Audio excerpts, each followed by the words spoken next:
Okay, Sam, can we start with team news? Will address again be fit? He finished a training session today, a full training session today, so if he has no reaction, he's in the squad for tomorrow. We're glad to say. The rest of our injuries are long term, as you well know, so they're nowhere near any fitness yet, so which is obviously a shame going into the last few games in the derby, but we'll be without those players, and I've been without those players for a long time, and probably unlikely to see them before the end of the season. So we have to go with what we got. How do you approach this game? As the home side, is the onus on you to attack? Not particularly. No, I think that we tried to attack Manchester City, and before we knew it, we were 2-0 down. So and we didn't play 4-4-2 like everybody suggested. We only played 4-4-1-1. So but that didn't matter anyway. I don't think what system we played on Saturday against Manchester City, the way they started and the way they played, I don't think we would have coped with it. I think we coped with it better second half. Yes, but in the beginning they were just too good for us, and we have to accept that sometimes. And we have to accept that because the 16 points clear in the Premier League, and even though they were hugely disappointing against Liverpool, as far as Manchester City fans are concerned, for and against us, they were in top form, and we've struggled to cope with that. This long run in the Merseyside derby without a win. Yeah. Do you look at this as a big opportunity to put that right?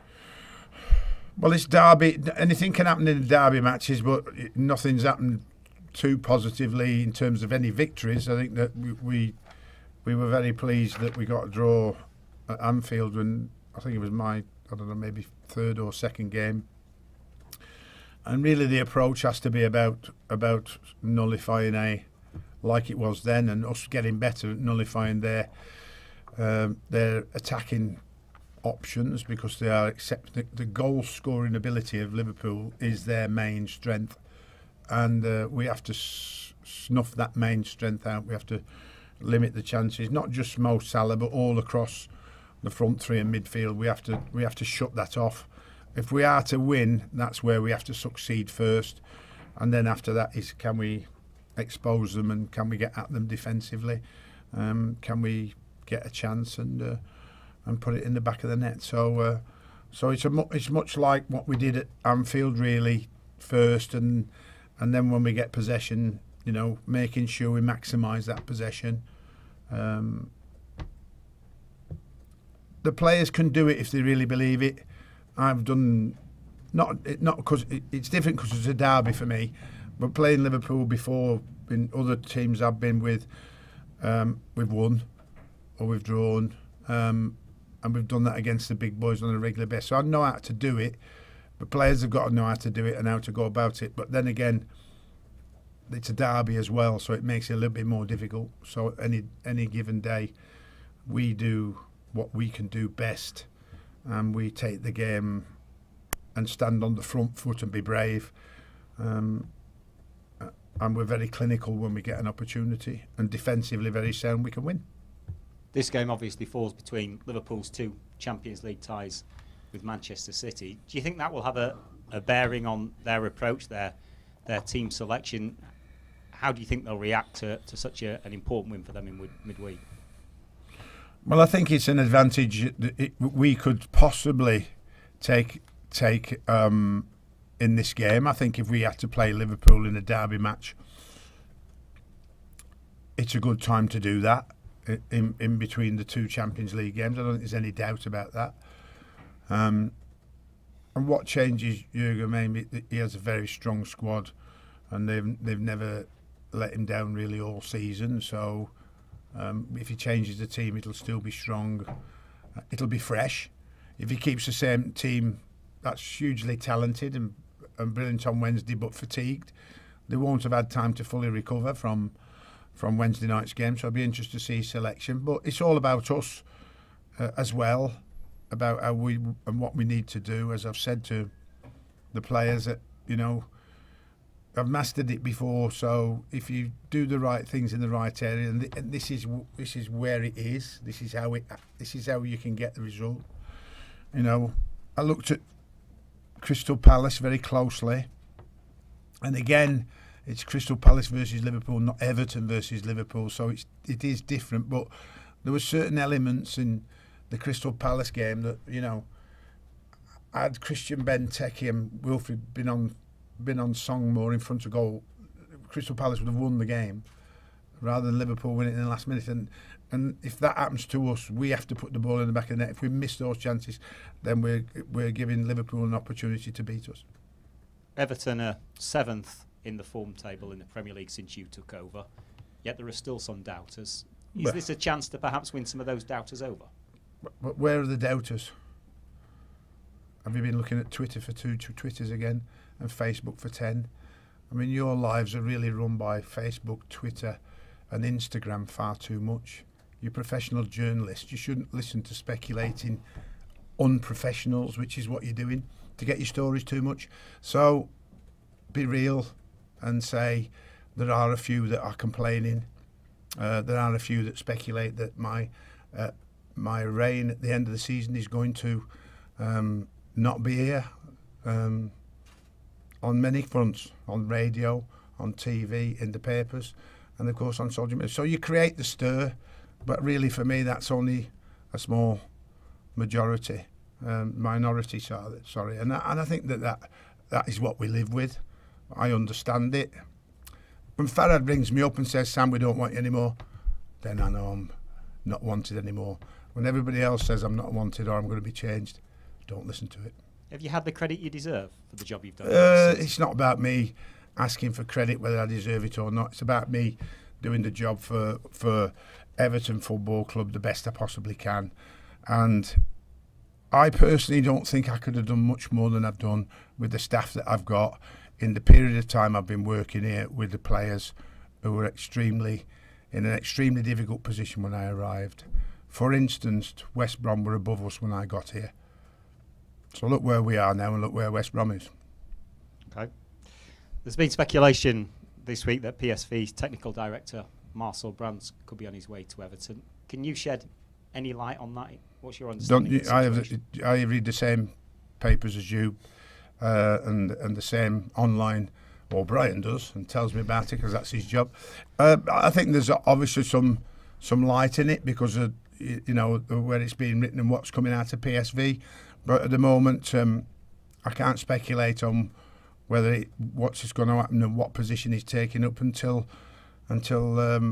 my bosses ring me up and say, right, Sam, this is what's happening. Let's sit down and let's see the way we go forward. And until that happens, I can't speculate on that.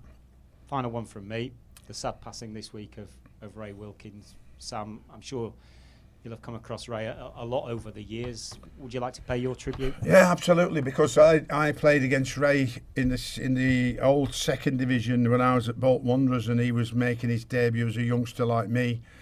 We both forged our way back into the first division, and obviously his playing career went a lot farther than mine. But really, you know, Ray as a footballer was brilliant, but he was even better as a person, and I think that the more you were in his company, the more comfortable and the more enjoyment you got out of life, because he was just a fantastic guy, and it was very, very sad to see his passing this week. And obviously with that not long after Cyril Regis, who I didn't know quite as well, but again had some massive battles with. It's you know, it's happening rather too often for me. You know, I suppose it's when you get a bit older, you've got to sort of accept it, you know, but it is very sad. And obviously our respects and regards go on to his family.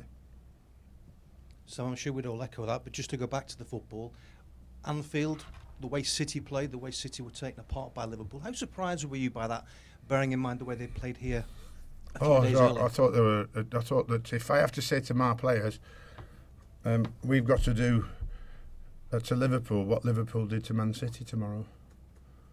I think that is, you know, if I had to put a plan together, that would be the plan, because that's the sort of plan I've put together in the past with other teams I've been at to get a result against one of the bigger teams in the Premier League at the moment.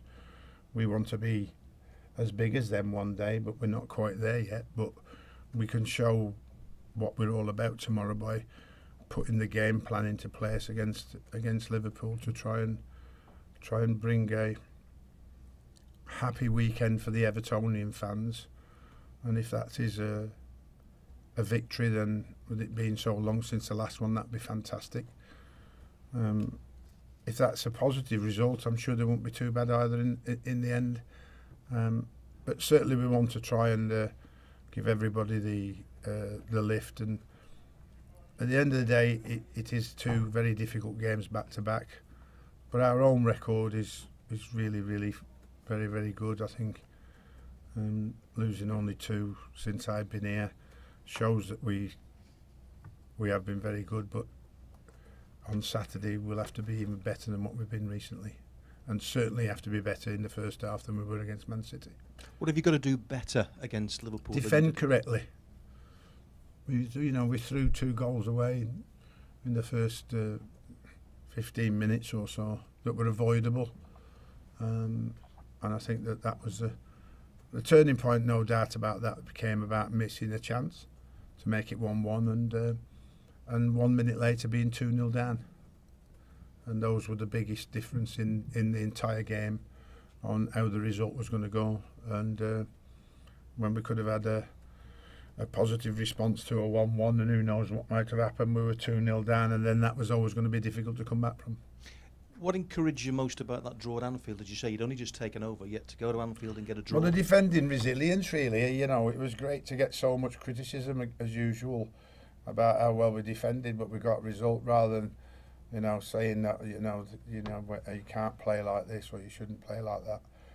All the people that are so much better at the job than I am. So I think that in the end of the day, you have to set your stall out to nullify the opposition's strengths when they're better than you are.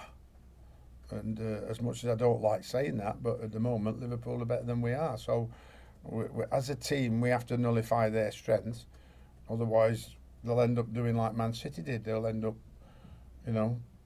playing rounders through you and beating you because of the quality and certainly the goal scorers they got. But if you get the game plan right and frustrate them, then you can go the other end. And like I said, you can win if you do it right. I've done it before with other teams, but like I said, the difference here is it's a big derby game. So I welcome my players handle the derby atmosphere as well as the game. And I think that's a big thing that they've got to master tomorrow.